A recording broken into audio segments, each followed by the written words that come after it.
En el vasto tapiz de la historia, hay figuras que emergen como joyas resplandecientes, cautivando generaciones con su valentía, sabiduría y legado perdurable. Entre estos grandes hombres de Dios de la antigüedad, destaca un hombre cuyo nombre resuena a través de los siglos, el Rey David. Sus hazañas y su viaje desde los humildes campos del pastoreo hasta el trono de Israel es una carrera de fe, adversidad y triunfo.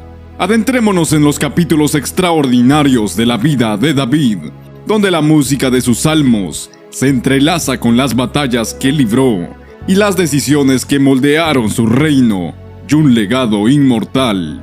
En este video estaremos hablando de la vida del Rey David. Antes de profundizarnos en este tema, ¿qué te parece si le das me gusta a este video? Así nos ayudas para seguir creando más videos como este. Por si lo has olvidado, quiero recordarte que eres una persona muy valiosa y muy importante. Es por ello que nosotros apreciamos mucho tu opinión. Cuéntanos, ¿qué opinas de este tema? Déjanos tu opinión en los comentarios. Y si es la primera vez que ves un video nuestro, suscríbete para que no te pierdas ningún video. Empezamos.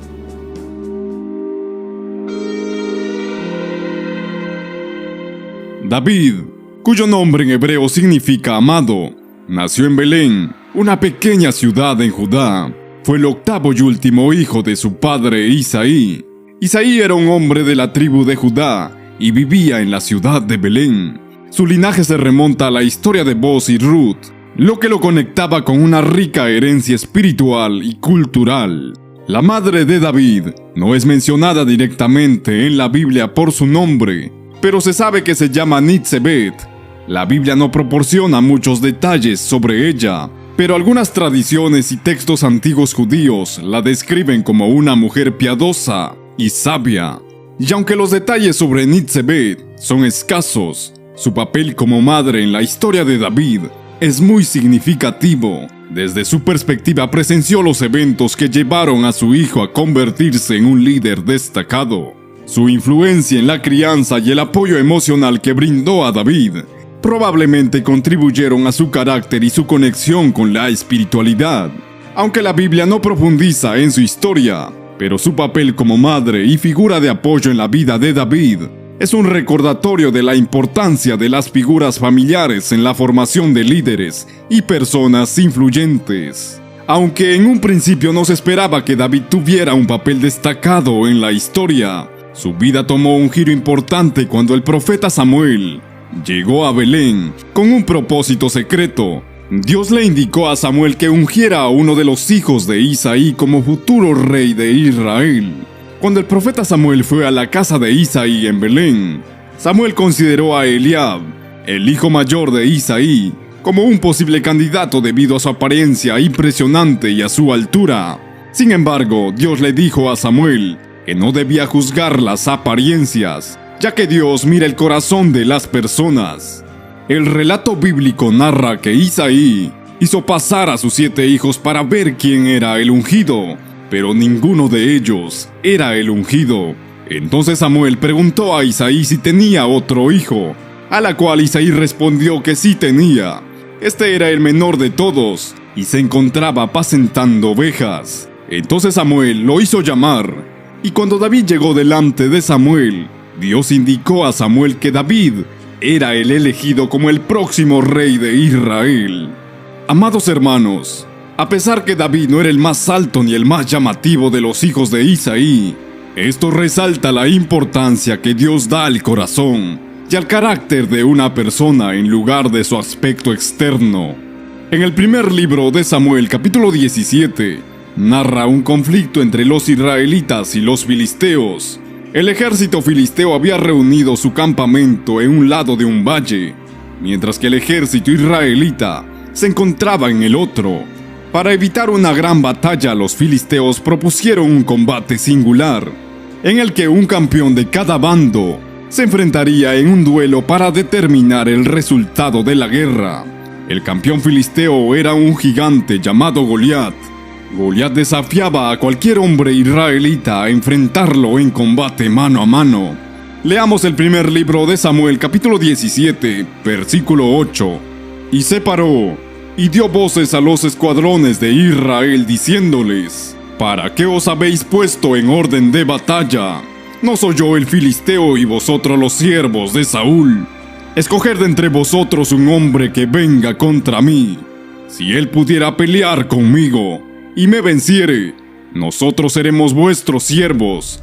Y si yo pudiera más que él y lo venciere, vosotros seréis nuestros siervos y nos serviréis. Durante 40 días, Goliat desafió al ejército israelita. Su tamaño y su fuerza imponente aterrorizaron a las tropas israelitas. No obstante, David, quien en ese momento era solo un joven pastor, llegó al campamento israelita para llevar suministros a sus hermanos y ver cómo estaban. Al escuchar el desafío de Goliat y la recompensa ofrecida por el rey Saúl, David decidió enfrentar al gigante, aunque Saúl inicialmente dudó de la capacidad de David. Leamos el primer libro de Samuel, capítulo 17, versículo 33. Dijo Saúl a David: no podrás tú ir contra aquel filisteo para pelear con él, porque tú eres un muchacho y él un hombre de guerra desde su juventud. Debido a su juventud e inexperiencia en la guerra, David compartió su confianza en Dios y su experiencia previa al proteger sus ovejas de leones y osos. Saúl finalmente accedió y permitió que David se enfrentara a Goliat. David estaba armado con solo una honda y 5 piedras lisas tomadas del arroyo. David se acercó a Goliat mientras que Goliat se burlaba de él. David proclamó su confianza en Dios y lanzó una piedra con mucha precisión, impactando en la frente de Goliat. El gigante cayó al suelo. David tomó entonces la espada de Goliat y decapitó al gigante, dándolo muerte, lo que llevó a la retirada de las fuerzas filisteas y a la victoria de los israelitas. Esta victoria se convirtió en un símbolo de cómo la fe y la confianza en Dios pueden superar los obstáculos más grandes. La historia de David y Goliat ha perdurado a lo largo de los siglos como un ejemplo inspirador de cómo el coraje y la determinación pueden prevalecer incluso contra las probabilidades aparentemente insuperables. Después que David mató a Goliat, David entabló una profunda amistad con Jonatán, el hijo del rey Saúl. A pesar de la diferencia de estatus y el hecho de que Jonatán era el heredero aparente al trono, su amistad con David fue genuina y desinteresada. Jonatán reconocía la valía de David y compartía con él una fuerte conexión espiritual y personal.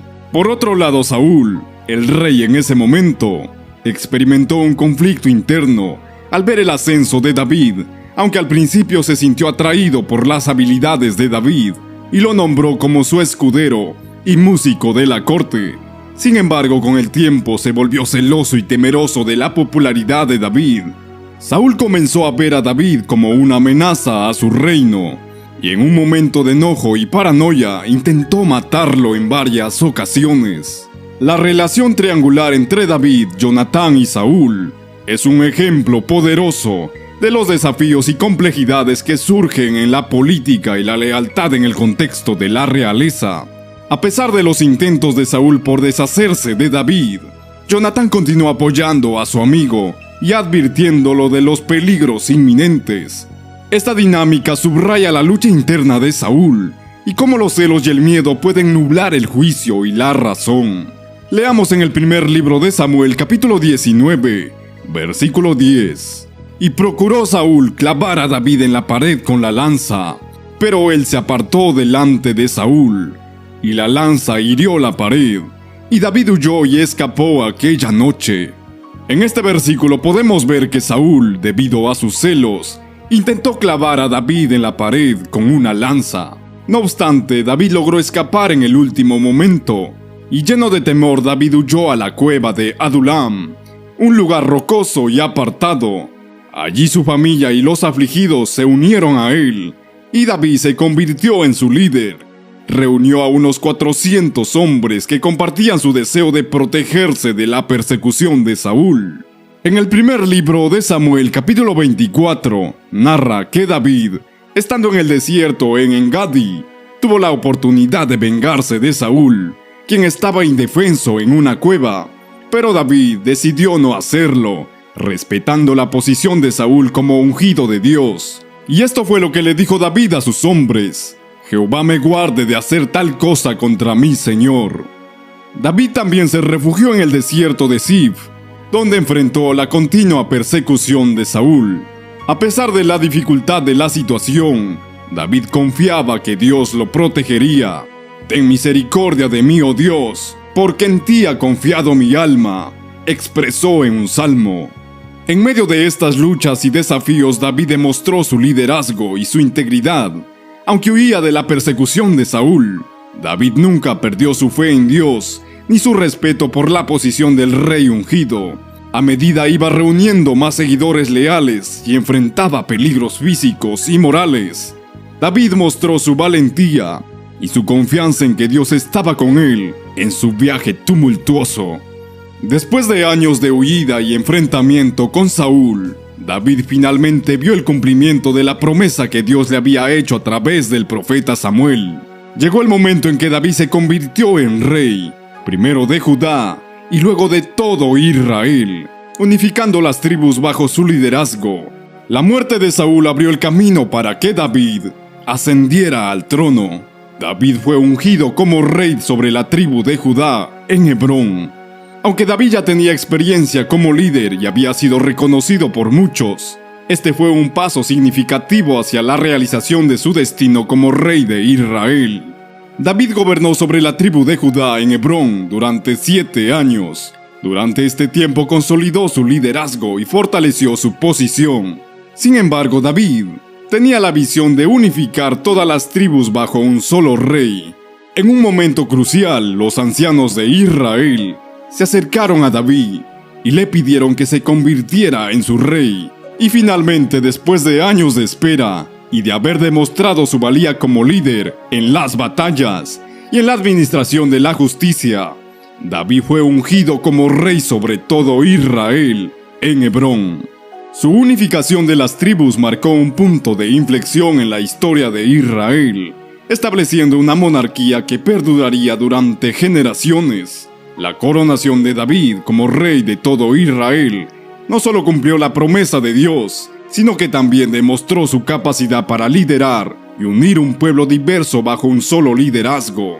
Su reinado estuvo marcado por su habilidad para tomar decisiones sabias y justas, así como su profundo compromiso con Dios y su deseo de guiar al pueblo hacia la adoración y la obediencia. Tras su coronación como rey de todo Israel, David entró en un periodo de reinado próspero y lleno de logros. Durante su tiempo en el trono demostró su habilidad para liderar, no solo en el campo de batalla, sino también en la administración de justicia y en el desarrollo de la nación. David destacó por su valentía y estrategia militar. Bajo su liderazgo, las fronteras de Israel se expandieron. Su éxito en la guerra le valió el reconocimiento tanto de su pueblo como de naciones vecinas. Sin embargo, a pesar de sus éxitos, David no estuvo exento de errores, y uno de ellos fue su relación adúltera con Betsabé, la esposa de Urías, uno de sus soldados. David cayó en la tentación y cometió adulterio con Betsabé, lo que llevó a un embarazo no deseado. Y para encubrir su pecado, David intentó manipular la situación. Llamó a Urías de regreso del campo de batalla, con la esperanza de que pasara tiempo con su esposa y así encubrir el embarazo. Sin embargo, Urías, fiel a su deber, se negó a disfrutar de su tiempo en casa mientras sus compañeros luchaban en el frente. Ante la negativa de Urías, David tomó una decisión impactante. Ordenó que Urías fuera colocado en el frente de batalla más peligroso, lo que resultó en su muerte. Con la muerte de Urías, David pudo casarse con Betsabé, pero su acción había llevado a un grave pecado y a una cadena de consecuencias negativas. Después que David cometió el pecado del adulterio con Betsabé y el asesinato de Urías, el profeta Natán confrontó a David con una parábola que ilustraba su pecado. David, al escuchar la historia de Natán, se dio cuenta de la gravedad de sus acciones y reconoció su pecado. Esto marcó un punto crucial en su vida, donde su corazón se ablandó y mostró un arrepentimiento genuino. David expresó su remordimiento y arrepentimiento. El Salmo 51 es un poema que muestra su dolor por su pecado y su búsqueda del perdón de Dios. En el Salmo 51, David suplicó a Dios que lo lavara de su iniquidad y creara en él un corazón limpio. Este salmo es un testimonio del profundo pesar de David y su deseo de restauración espiritual. La respuesta de Dios al arrepentimiento de David es un testimonio de su misericordia y gracia. A través del profeta Natán, Dios le hizo saber a David que había perdonado su pecado, pero a pesar de todo esto, su pecado trajo grandes consecuencias, como por ejemplo la muerte del hijo que nació de la relación con Betsabé. Pero a pesar que David tuvo muchos pecados, la Biblia lo describe como un hombre según el corazón de Dios. Y esta afirmación se basa en parte en cómo David manejó sus fracasos y su arrepentimiento.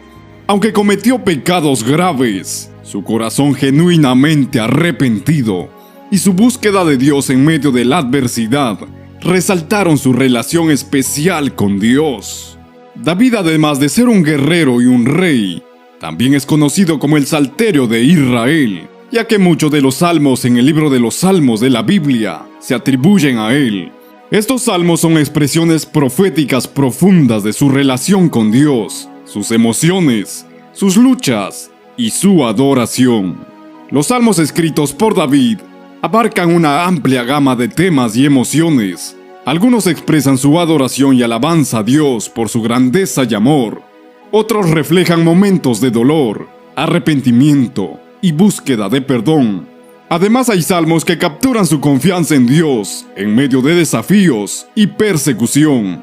A lo largo de los siglos, los salmos han proporcionado a las personas una manera de expresar sus propias emociones y experiencias a Dios. Los salmos han sido utilizados en la oración, la adoración, la meditación y la reflexión, conectando a las personas con Dios en momentos de alegría y angustia. Los últimos años de David estuvieron marcados por su deseo de asegurar una transición pacífica y exitosa al trono de su hijo Salomón. A pesar de los desafíos y conflictos en su vida, David se esforzó por establecer una base sólida para el futuro reinado de Salomón. A medida que David envejecía, su salud se deterioró y sus días de liderazgo activo estaban llegando a su fin, por lo cual David decidió nombrar a su hijo Salomón como rey.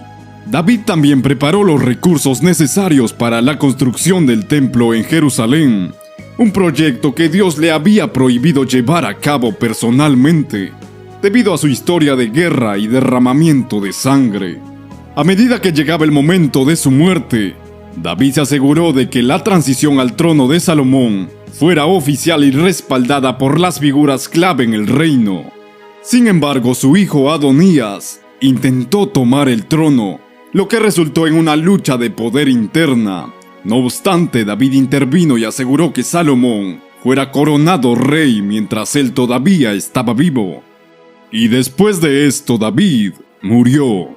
La Biblia no entra en detalles específicos sobre la causa de su muerte, pero menciona que David durmió con sus padres y que fue sepultado en la ciudad de David. Su muerte marcó el final de una vida llena de altibajos, éxitos y desafíos, y su legado continuó a través de su linaje y sus contribuciones a la historia bíblica y espiritual. David es un gran hombre de Dios. La Biblia en muchas ocasiones menciona a Jesucristo como hijo de David.